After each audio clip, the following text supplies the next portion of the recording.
मरहबा collection mall, readymade कपड़ों का भरपूर खजाना। Jeans pant, T shirt, cargo pant, night pant, बच्चे और बच्चियों के लिए अच्छे खूबसूरत और उम्दा ड्रेस। पता याद रखें, जमुर high school main road.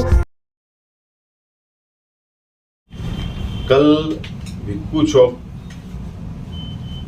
Bomb blast का 2008 का निकाल मोकोका कोर्ट ने दिया और साध्वी प्रज्ञा सिंह ठाकुर, कर्नल पुरोहित और उनके साथियों को निर्दोष मुक्त किया।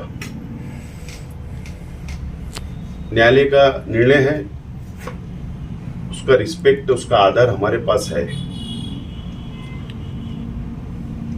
मुंबई ट्रेन ब्लास्ट कभी निकाल 8 दिन पहले आया।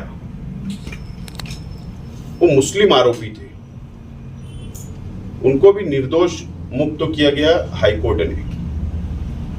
लेकिन उस समय देश में किसी भी मुस्लिम संगठन या मुस्लिम समाज ने जल्लोष नहीं किया, जश्न नहीं मनाया। लेकिन कल का जो निर्णय आया, साध्वी प्रज्ञा सिंह ठाकुर और कर्नल पुरोहित निर्दोष मुक्त किया गया, तो हिंदुत्ववादी संगठन ने जो जल्लोष किया, जो जश्न मनाया, तो गांधी जी के देश में ये क्या हो रहा है? ये गांधी के देश में क्या हो रहा है?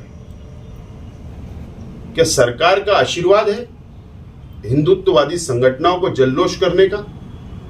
यह सवाल, ये प्रश्न मैं सरकार से पूछ रहा हूं। मेरा मानना है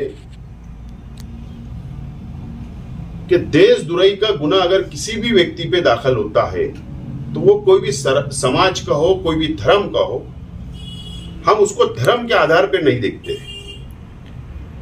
गुनहगार गुनहगार होता है। लेकिन इस देश के अंदर ऐसा हो रहा है, सरकार का क्या आशीर्वाद है? यही हमारा प्रश्न है। कल मेरा स्टेटमेंट था, मुंबई ट्रेन ब्लास्ट का आरोपियों को निर्दोष छोड़ा गया। सरकार दूसरे दिन सुप्रीम कोर्ट के अंदर अपील की, स्टे हुआ।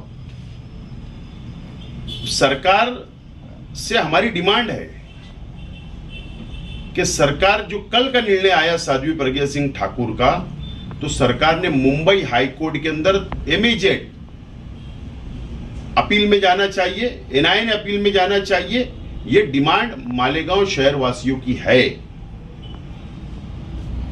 और उसके बाद समझेगा कि यह संविधान एक चलेगा कि 2 संविधान चलेंगे इस देश के अंदर।